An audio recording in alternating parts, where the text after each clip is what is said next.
नमस्कार दोस्तों, आज मैं आपके लिए लाई हूँ एक और नई वीडियो। तो दोस्तों, आप सभी जानते हैं कि हिंदू धर्म में सप्ताह का हर एक दिन किसी न किसी देवता को समर्पित है। उसी प्रकार शुक्रवार को हम माँ वैभव लक्ष्मी का व्रत करके उन्हें प्रसन्न करते हैं।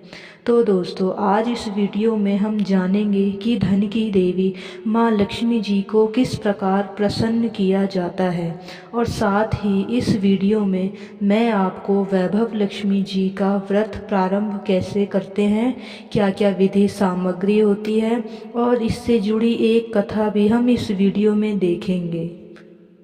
तो दोस्तों, आगे बढ़ने से पहले मैं आपको पूजन सामग्री के बारे में कुछ बातें बता देती हूँ। पूजा स्थान के पास पूजा शुरू होने से पहले ही यह पूजन सामग्री रख लेनी चाहिए, जिसमें तांबड़ी, आचमनी, पंचपात्र, कलश जो कि मिट्टी या तांबे का हो, उसमें गंगा जल, 2-3 छोटी बड़ी थालियां रख लें, कटोरी, 2 ग्लास तांबे की थाली तथा पंचामृत जो दूध, घी, मधु, शक्कर, दही आदि से बना हो, नारियल, फूलमाला, पिसी हल्दी, रोली, चावल, दीपक, 5 सुपारी, धूप, अगरबत्ती रख लें। श्री माँ वैभव लक्ष्मी की पुस्तक अवश्य रखें, क्योंकि इस व्रत में माँ लक्ष्मी की पुस्तक भेंट में देने का बहुत बड़ा मान है। पान के 5 पत्ते, फल, कपूर की टिक्की, लक्ष्मी देवी की प्रतिमा, सोने अथवा चांदी की एक धातु, पुरोहित के लिए वस्त्र, बिछाने के लिए कुश, आसन, लाल कपड़ा, हवन सामग्री। उद्यापन के दिन हवन करना होता है, इसलिए हवन कुंड, ईंट, रेत, शंख, घंटी, मंजीरा तथा प्रसाद वितरण के लिए नैवेद्य है। सारी माताओं एवं बहनों, जब चौकी तैयार हो जाए तो उसके बाद वैभव लक्ष्मी जी की कथा को प्रारंभ करना चाहिए। कथा प्रारंभ करने से पहले हमें लक्ष्मी जी को कथा में आमंत्रण देने के लिए इस मंत्र का जाप करना चाहिए। चलिए माताओं और बहनों, मेरे पीछे इस मंत्र का जाप करें। पद्मानने पद्मनि पदम पत्रे पदम प्रिये पदम दयालताक्षी विश्वप्रिये विश्वमनुकूले त्वत्पाद पदम मयि संदिधत्स्व। चलिए दोस्तों, कथा प्रारंभ करते हैं। एक बड़ा उत्तम नगर था, जिसकी जनसंख्या 20 लाख थी। बड़े लंबे लंबे बाजार, बड़ी सुंदर विभूषित दुकानें, ऊंचे ऊंचे मकान, बड़ी सुंदर स्त्री पुरुष, बाल वृद्धों से वह नगर सुशोभित था। सभी लोग एक दूसरे की भलाई का ध्यान रखते थे, दिन में एक परोपकार अवश्य करते थे, एक दूसरे का सम्मान करते थे, अतिथि का सत्कार करते थे, साधु संतों को विश्राम देते थे। मधुर गायन वादन से 10 दिशाएं गूंजती थी। कुछ दिनों के बाद वातावरण बदलने लगा। लोग बेईमानी करने लगे, कम तोलने लगे, झूठ बोलने लगे। लोभी व बदमाश लोग गरीब को लूटने लगे। डाकू लोग साधु संतों को सताने लगे। चारों ओर जुआ, शराब, चरस आदि के अड्डे बनने लगे। लोग उनमें फंसने लगे। सट्टा, लॉटरी, वहाँ की सरकार की आमदनी करने लगी। ऐसे बुरे वातावरण में किसी का भी सत्यानाश होना तय था। इस नगर में जहाँ बदकार लोग रहते थे, वहाँ कुछ संतोषी, सात्विक प्रकृति वाले व्यक्ति भी रहते थे। कुछ पतिव्रता नारियां भी इस नगर की शोभा बढ़ाती थीं। इनमें एक सद्बुद्धि वाली सावित्री भी थी। सावित्री बड़ी सुखी थी। धन व धान्य से घर भरा पड़ा था। स्वर्ण रजत के आभूषण व सुंदर रेशमी वस्त्र सावित्री की सुंदरता बढ़ाते थे। सावित्री का पति भी कठोर परिश्रमी था। वह रात दिन व्यापार में मग्न रहता था, ईमानदारी से व्यवहार करता था, सदा प्रसन्न रहता था, किसी को नहीं सताता था, औषधालय व पाठशालाओं को दान भी देता था, गरीबों को मुफ्त भोजन बंटवाता था। कोई भी उसके पास पहुंच जाए, वह उसकी अवश्य सुनता था। कुछ दिनों के बाद कुछ गलत लोगों में उसकी मित्रता हो गई। वह जुआ, शराब, चरस, गांजा में ऐसा डूबा कि धीरे धीरे घर का पूर्ण धन स्वाहा हो गया। आभूषण बिक गए और सुंदर वस्त्र सब फटने को आए। उनकी कुसंगति में फंसकर बेचारी सावित्री का पति अब भिखारी के रूप में आ गया। शराब के लिए सावित्री को मारने पीटने लगा, बुरी तरह गालियां देने लगा। सावित्री कमजोर हो गई, बीमार रहने लगी। उसका पति दवाएं भी लाकर ना देता था। घर के बर्तन भी गिरवी रखे जाने लगे। सावित्री बहुत दुखी रहने लगी। कभी वह ईश्वर को कोसती, कभी देवी देवताओं को कोसती, कभी इनकी प्रार्थना करती, आंखें फाड़ फाड़ कर देखती, परंतु घर में कुछ भी न दिखाई पड़ता। लक्ष्मी देवी बिल्कुल ही रूठ गई थी। एक दिन एक अधेड़ महिला उसके द्वार पर आई, जोर से पुकारा, सावित्री देवी, सावित्री देवी। सावित्री देवी ने सोचा कि देखो तो कौन आवाज दे रहा है। घर में तो कुछ है नहीं, परंतु द्वार खोलकर देखने में क्या हानि है।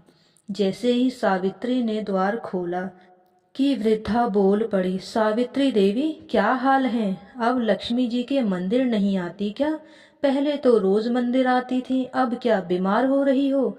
वैसे भी बहुत कमजोर लग रही हो। सावित्री बोली, माता जी, अब आप मेरा हाल चाल पूछने आई हैं तो आओ अंदर बैठ जाओ, इस बोरी पर ही बैठ जाओ, और तो आपकी सेवा के योग्य कुछ नहीं है। वृद्धा ने कहा, कैसी बातें करती है सावित्री? ये मकान, दुकान, आभूषण, वस्त्र व ठाट बाट सब धरे रह जाते हैं जब ईश्वर का मृत्यु संदेश आता है।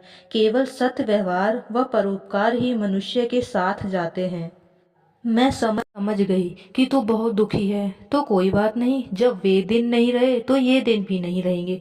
तू चिंता मत कर, अपना दुख मुझे प्रकट कर, तो मैं तेरा मन का बोझ हल्का हो पाएगा, कोई सुगम उपाय भी सूझ जाएगा। तब आंखों में आंसू भरकर वह बोली, माता जी, क्या पूछती हो? घर में सब कुछ था, मकान, दुकान, वैभव, सुंदर आभूषण, नौकर चाकर इस घर की शोभा बढ़ाते थे, परंतु ये मेरे पति कुछ दुष्ट लोगों की संगति में पड़कर राजा से रंजक बन गए। रोजगार पट्ट हो गया, शराब उड़ने लगी, जुआ घर में ही होने लगा, तो माता जी सत्यानाश होना तो तय था, हो गया। अब कसर क्या है? अब भीख भी मांगने से नहीं मिलती। वृद्धा बोली, सावित्री देवी, रो मत, अपने आंसू पोंछो तथा फिर से लक्ष्मी जी के मंदिर जाने लग जाओ। तेरे पास अगर कुछ भी चढ़ाने को नहीं है तो धन की माता के आगे हाथ तो जोड़ सकती है ना, उनके पैर छूकर अपने माथे से तो लगा सकती है, फिर देखना सावित्री क्या से क्या हो जाता है। वृद्धा फिर बोली, देख पुत्री, जाने कितने रंजक राजा बन गए, जाने कितने गरीब सेठ साहूकार बन गए, कितने रोगी निरोगी हो गए, कितने व्यसनी अपने बुरे व्यसनों से मुक्ति पा गए। पुत्री, तू चिंता मत कर, नित्य एक बार मंदिर में आकर धन की देवी माँ लक्ष्मी के दर्शन कर, ऐसा करके तेरा कष्ट दूर होगा। फिर जब मिलेगी तो मैं तुझे महालक्ष्मी का व्रत, पूज्य व उपासना बतलाऊंगी। तो पाठकों, श्रीमती सावित्री देवी जी श्री लक्ष्मी जी का महामंत्र जपने लगी। खाते पीते उठते बैठते सोते जागते श्री महालक्ष्मी नमो नमः का मुख मंत्र ही दिन रात उच्चारण करती रही। एक सप्ताह में ही उसके पति का आलस्य दूर हो गया तथा वह प्रसन्नता से कार्य करने लगा। उसके मित्र इधर उधर हो गए तथा जुआ व शराब आदि के लिए समय ही ना रहा। उसकी आमदनी बढ़ने लगी, घर में सुख सामग्री आने लगी, साग सब्जी, मिर्च मसाले, घी, अचार के भोजन बनने लगे तथा भरपेट रोटी पुनः मिलने लगी। एक दिन उसके पति ने पूछा कि सावित्री, अब तो हम सुखी रहने लगे, पहले तो हम बहुत दुख उठाते थे, ये क्या प्रभु की माया हो गई? किसी ने जादू से तो ऐसा नहीं कर दिया। अब तो देखो, मैं तुम्हें गाली भी नहीं देता, ना मारपीट करता, एकदम समय ही बदल गया, पता नहीं क्या हो गया। तुम तो मंदिर जाती रहती हो। तब सावित्री बोली, हाँ, मैं मंदिर में जाती रहती हूँ और केवल तुम्हारे लिए जाती रहती हूँ। एक दिन एक माता जी मेरे इस द्वार पर आई थी। मैंने उन्हें अंदर बुला लिया। तब उन्होंने मेरी व्यथा सुनकर मुझे लक्ष्मी जी का ध्यान बतलाया और बोली कि तू इस श्री लक्ष्मी सदा सहाय का मंत्र सदा जपती रहे। जब तक तेरे जीवन में सुधार दिखे तब तक करती रहे, और जब सुधार दिखने लगे तो मुझे आकर मिलना। मैं तुझे श्री लक्ष्मी जी का पूजा व उपासना भी बतलाऊंगी। उसका विधिवत व्रत कैसे करते हैं ये सब मैं तुझे बतलाऊंगी। उसको करने से फिर वही दिन आ जाएंगे जैसे कि पहले सोने चांदी में खेलती रहती थी। ऐसा सुनकर सावित्री के पतिदेव बोले कि हे प्रियतमे, तुमने श्री महामंत्र का जाप करके मेरे जीवन में बहुत सुधार ला दिया है। हाँ, उन माता जी की खोज करो, उनसे मिलो जिन्होंने श्री लक्ष्मी जी की पूजा व उपासना को विधिवत बतलाने का वचन दिया है। तभी द्वार के किवाड़ों पर खटखट हुई। सावित्री ने आकर द्वार खोला तो देखा कि वही वृद्धा द्वार पर खड़ी है तथा बड़ी प्रसन्न मुद्रा में है। उसके पतिदेव ने भी द्वार की ओर देखा तो उसने देखा कि कोई वृद्धा बड़े सुंदर लाल वस्त्र पहने, माथे पर सोने का मुकुट लगाए, बड़ी प्रसन्नता से सावित्री से बातें कर रही है। इधर सावित्री ने उन माता जी के चरण छुए तथा उन्हें बाँह पकड़कर अपने कमरे में ले आई। उन्हें चौकी डालकर प्रेम से बिठाया, शरबत बनाया, पिलाया।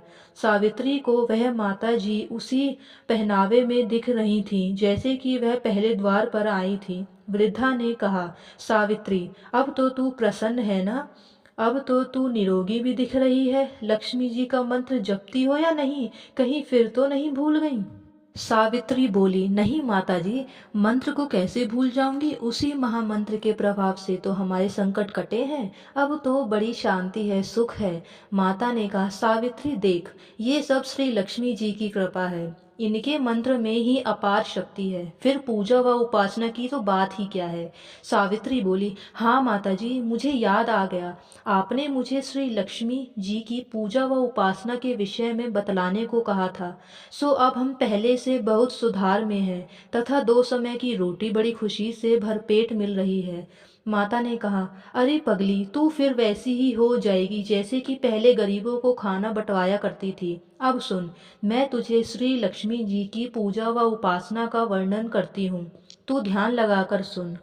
हे पुत्री, कई पाखंडी कहते हैं कि सोने गहनों ही हल्दी कुमकुम से पूजा करो, बस हो गया व्रत। परंतु ऐसा नहीं है। कोई भी व्रत जब तक विधि पूर्वक नहीं किया जाता उसका फल नहीं मिलता। वैसे घर में यदि सोने गहने हों तो उसकी शास्त्रीय विधि से पूजा उपासना करनी चाहिए। माँ लक्ष्मी का व्रत शुक्रवार को किया जाता है। प्रातः काल जल्दी उठकर स्नान करें। हर समय मुंह से जय माँ लक्ष्मी का उच्चारण ही हो। व्रत आरंभ करते समय यह संकल्प लें कि मैं इस व्रत को 7, 11, 21, 31, 51 अथवा 101 शुक्रवार तक करूंगी। प्रारंभ में अवधि का संकल्प थोड़ा कम ही रखें। यदि इस अवधि में मनोकामना पूर्ण ना हो तो व्रतों की संख्या बढ़ा देनी चाहिए। किसी की चुगली ना करें। सायंकाल पूर्व दिशा की ओर मुंह करके आसन पर बैठें और माँ लक्ष्मी की मूर्ति या चित्र किसी ऊंचे स्थान पर रखकर उसके आगे चावल की छोटी सी डेरी लगाएं। एक खुली प्लेट में सोने अन्यथा चांदी के जेवर रखें। चांदी के भी जेवर नहीं हो तो रुपए रखें। चावल की डेरी पर एक मिट्टी अथवा चांदी या कांसे या तांबे का कलश रखकर कलश पर इस प्लेट को रख दें और तथा उसके पास ही ताम्रपत्र अथवा चांदी पर अंकित श्री यंत्र को स्थापित करें।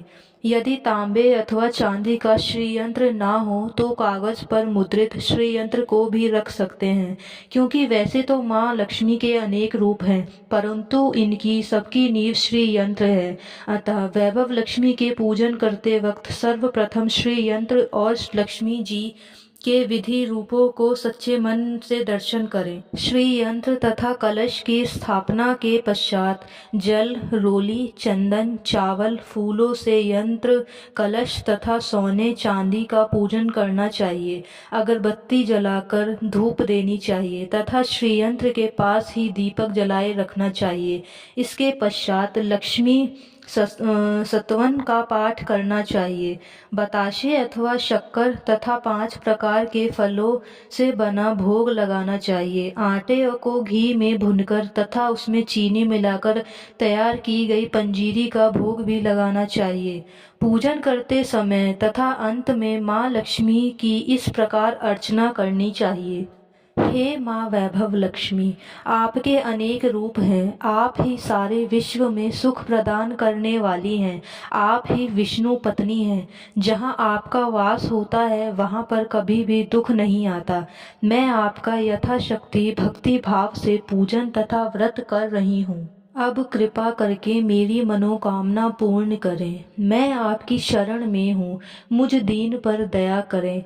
माँ जय माँ लक्ष्मी, जय माँ वैभव लक्ष्मी। अंत में दीपक द्वारा लक्ष्मी जी की आरती करनी चाहिए। इसके पश्चात घी, आटे व चीनी को भूनकर बनाया गया प्रसाद, जिसमें केले भी कटे हों, माँ लक्ष्मी जी की आरती के पश्चात प्रसाद के रूप में लोगों को बांटें। यह व्रत निरंतर 11, 21 या 51 शुक्रवार करने का दृढ़ संकल्प माँ के सामने करें। सूर्यास्त होने के पश्चात माँ की उपासना करके प्रसाद वितरण के पश्चात आप स्वयं भी प्रसाद व भोजन ग्रहण करें। तत्पश्चात माँ के आगे रखे हुए गहनों व रुपयों को तिजोरी में रखें व कलश के पानी को तुलसी में डाल दें व चावल के दानों को पक्षियों में डालें। व्रत रखने वाले भक्तजन को यह जरूरी है कि वह व्रत कथा का पाठ करे व लोगों को भी कथा सुनाए। इस प्रकार विधि पूर्वक व्रत करने से व्रत का फल अवश्य प्राप्त होता है। माँ लक्ष्मी उस मनुष्य का कल्याण अवश्य करती है। वह मानव सभी कष्टों से दूर होकर धन एवं संतान लाभ इत्यादि को प्राप्त करता है। स्त्री का सुहाग व कुंवारी लड़कियों को मन भावन वर मिलता है। आखिरी व्रत के दिन शुक्रवार व्रत का हो शास्त्रीय विधि द्वारा उद्यापन करना चाहिए। उस दिन खीर व नैवेद्य बनाएं। पूजन विधि हर शुक्रवार की ही तरह करें। पूजन विधि के पश्चात श्रीफल को फोड़ें और कम से कम 7 कुंवारी कन्याओं को कुमकुम का तिलक लगाकर भोजन इत्यादि करवाएं। फिर उन्हें एक एक श्री माँ वैभव लक्ष्मी व्रत कथा की पुस्तक उपहार में दें और साथ ही सभी रिश्तेदारों व पड़ोसियों को भी एक एक पुस्तक उपहार में दें। उनसे भी श्री माँ वैभव लक्ष्मी व्रत करने को कहें। कम से कम 7 व अपनी श्रद्धानुसार जितनी पुस्तकें हों भेंट में दें। इस व्रत में माँ वैभव लक्ष्मी व्रत कथा की पुस्तक के दान का बड़ा ही महत्व है। इस पुस्तक के पढ़ने से दूसरों को भी व्रत करने की प्रेरणा मिलती है। उसका पुण्य भी पुस्तक बांटने वाले को मिलता है। फिर लक्ष्मी जी की प्रतिमा एवं श्री यंत्र के आगे हाथ जोड़कर प्रणाम करें और स्तुति करते हुए कहें कि हे माँ वैभव लक्ष्मी, आपकी कृपा से संतानहीन को संतान, धनहीन को धन एवं भाग्य जिसमें विमुख हो गया हो उसे भाग्य विधाता बना देती हो।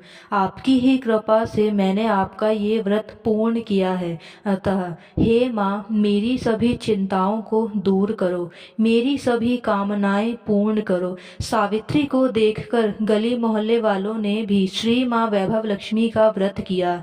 हे माँ वैभव लक्ष्मी, जैसे आपने सावित्री पर प्रसन्न हुई उसी तरह आपके व्रत करने वालों पर प्रसन्न होना, सबको सुख शांति समृद्धि देना। जय माँ वैभव लक्ष्मी। दोस्तों, कथा पूरी होने के बाद हमें लक्ष्मी चालीसा का पाठ करना चाहिए। इसकी वीडियो मैंने चैनल पर अपलोड की हुई है, आप उसको देख सकते हैं। तत्पश्चात गणेश जी की आरती करें और उसके बाद माँ लक्ष्मी जी की आरती करें। आरती पूर्ण होने के बाद कुछ क्षण माता को स्मरण करें। उसके बाद जो जल था वह सूर्य को चढ़ा दें। उसके बाद जो पंजीरी बनाई थी उसको सभी लोगों में बांट दें। प्रसाद वितरण के बाद जो भोग माता के लिए तैयार किया था, खीर पूड़ी का भोग लगाएं। भोग लगाने के बाद किसी कन्या को बुलाकर उसको भोजन कराएं। इसके पश्चात आप भी उस भोग को ग्रहण करें और अपना व्रत पूर्ण करें। दोस्तों, इस प्रकार आपका श्री वैभव लक्ष्मी व्रत पूर्ण होगा। मित्रों, यदि मेरी यह वीडियो आप लोगों को पसंद आई हो तो कमेंट में जय माँ वैभव लक्ष्मी अवश्य लिखें। साथ ही मेरी वीडियो को लाइक करें और चैनल को सब्सक्राइब भी करें। आज के लिए इतना ही दोस्तों, मिलते हैं एक और नई वीडियो के साथ। जब तक के लिए मस्त रहें, स्वस्थ रहें। जय माँ वैभव लक्ष्मी।